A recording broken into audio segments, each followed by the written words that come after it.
ಈಗಾಗಲೇ ರಾಜ್ಯದಲ್ಲಿ ಮತ್ತು ದೇಶದಲ್ಲಿ ಸಂಚಲನ ಸೃಷ್ಟಿ ಮಾಡಿಸಿದಂಥ ಧರ್ಮಸ್ಥಳ ಪ್ರಕರಣ, ಧರ್ಮಸ್ಥಳ ಬುರುಡೆ ಪ್ರಕರಣದ ತನಿಖೆ ಕೊನೆಗೂ ಕೂಡ ಮುಕ್ತಾಯವಾಗಿದೆ. ಈಗಾಗಲೇ ಪೊಲೀಸರು 7,005 ಪುಟಗಳ ಬೃಹತ್ ವರದಿಯನ್ನು ನ್ಯಾಯಾಲಯಕ್ಕೆ ಸಲ್ಲಿಕೆ ಮಾಡಿದ್ದಾರೆ. ಇದೆಲ್ಲದರ ನಡುವೆ ಈಗ ರಾಜಕೀಯ ಕೂಡ ಮುನ್ನೆಲೆಗೆ ಬರ್ತಾ ಇದೆ. ಬಿಜೆಪಿ ನಾಯಕರು ನಿರಂತರವಾಗಿ ಕಾಂಗ್ರೆಸ್ ವಿರುದ್ಧ, ಜೊತೆಗೆ ಈ ಒಂದು ಷಡ್ಯಂತ್ರದ ಭಾಗದ ವಿರುದ್ಧ ಯಾರ್ಯಾರಿದ್ದಾರೆ ಅವರ ಮೇಲೂ ಕೂಡ ಮಾತನಾಡ್ತಿದ್ದಾರೆ. ಹಾಗೆಯೇ ಷಡ್ಯಂತ್ರದ ಹಿಂದೆ ಯಾರಿದ್ದಾರೆ ಅವ್ರ ವಿರುದ್ಧ ತನಿಖೆ ಆಗಬೇಕು, ಅವ್ರ ವಿರುದ್ಧ ಕ್ರಮ ಆಗಬೇಕು ಅನ್ನುವಂಥದ್ದು ಬಿಜೆಪಿಯ ಒತ್ತಾಯ. ಇದರ ಜೊತೆಗೆ ಈಗ ಕಾಂಗ್ರೆಸ್ ನಾಯಕರು ಕೂಡ ಇದಕ್ಕೆ ಕೌಂಟರ್ನ ಕೊಡ್ತಾ ಇದ್ದಾರೆ. ಹಾಗಾದರೆ ನ್ಯಾಯಾಲಯಕ್ಕೆ ಸಲ್ಲಿಕೆ ಆಗಿರುವಂಥ ತನಿಖಾ ವರದಿಯಲ್ಲಿ ಏನೆಲ್ಲ ಇದೆ, ಜೊತೆಗೆ ಈ ಒಂದು ಪ್ರಕರಣ ಮುಂದೆ ಏನಾಗುತ್ತೆ ನೋಡೋಣ.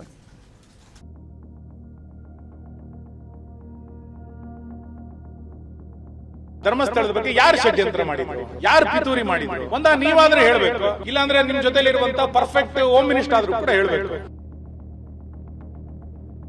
ಇದ್ರ ಹಿಂದೆ ಯಾರ್ಯಾರು ವಿದೇಶಿ ಕೈವಾಡದವು, ಅದು ಕಾಂಗ್ರೆಸ್ನ ಹೈಕಮಾಂಡ್ ಕೈವಾಡಿದ್ರು.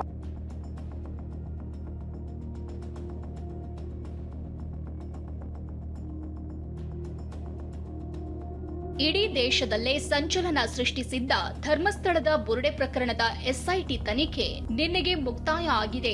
ಇನ್ನೇನಿದ್ರೂ ಎಸ್ಐಟಿ ಭವಿಷ್ಯ ನ್ಯಾಯಾಲಯದಲ್ಲಿ ನಿರ್ಧಾರ ಆಗಲಿದೆ. ಜುಲೈ 29ರಂದು ಬೆಳ್ತಂಗಡಿ ಕೋರ್ಟ್ನಲ್ಲಿ ವಿಚಾರಣೆ ನಡೆಯಲಿದೆ. ಅಂದೇ ವಿಚಾರಣೆ ನಡೆಸಿ ತನ್ನ ಅಭಿಪ್ರಾಯ ಕೋರ್ಟ್ ಹೇಳಲಿದೆ. ಬೆಳ್ತಂಗಡಿ ಕೋರ್ಟ್ಗೆ ನಿನ್ನೆ ಅಂತಿಮ ವರದಿ ಸಲ್ಲಿಸಿದ ಎಸ್ಐಟಿ 7,005 ಪುಟಗಳ ವರದಿಯನ್ನ ಅಧಿಕಾರಿಗಳು ಸಲ್ಲಿಸಿದ್ದಾರೆ. ಈ ಹಿಂದೆ ಸಲ್ಲಿಸಿದ್ದ 3,923 ಪುಟಗಳ ಮಧ್ಯಂತರ ವರದಿ ಸೇರಿ ಒಟ್ಟು 7,005 ಪುಟಗಳ ವರದಿಯನ್ನ ಸಲ್ಲಿಸಲಾಗಿದೆ.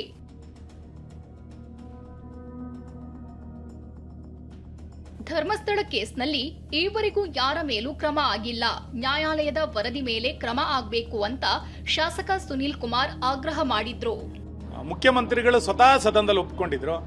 ಧರ್ಮಸ್ಥಳದ ಬಗ್ಗೆ ಷಡ್ಯಂತ್ರ ಆಗಿದೆ, ಪಿತೂರಿ ಆಗಿದೆ ಎನ್ನುವಂತ ಮಾತನ್ನ ಉಪಮುಖ್ಯಮಂತ್ರಿಗಳಾಗಿದ್ದಾಗ ಹೇಳಿದ್ರು. ನೀವೀಗ ಮುಖ್ಯಮಂತ್ರಿ ಸ್ಥಾನದಲ್ಲಿ ಕೂತ ನಂತರ ಧರ್ಮಸ್ಥಳದ ಬಗ್ಗೆ ಯಾರು ಷಡ್ಯಂತ್ರ ಮಾಡಿದ್ರು, ಯಾರು ಪಿತೂರಿ ಮಾಡಿದ್ರು, ನೀವಾದ್ರೂ ಹೇಳ್ಬೇಕು, ಇಲ್ಲಾಂದ್ರೆ ನಿಮ್ ಜೊತೆಲಿರುವಂತ ಪರ್ಫೆಕ್ಟ್ ಹೋಮ್ ಮಿನಿಸ್ಟರ್ ಆದ್ರೂ ಕೂಡ ಹೇಳ್ಬೇಕು. ಇಲ್ಲಿ ಪರ್ಫೆಕ್ಟ್ ಹೋಮ್ ಮಿನಿಸ್ಟರ್ ಹೇಳಲ್ಲ, ನೀವು ಅದನ್ನ ಹೇಳಲ್ಲ ಅಂತಂದ್ರೆ ನಿಮ್ಮ ಧರ್ಮಸ್ಥಳದ ಬಗ್ಗೆ ನಿಮ್ಮ ಕಳಕಳಿ ಏನು ಅನ್ನೋದು ಅರ್ಥ ಆಗೋದಿಲ್ಲ.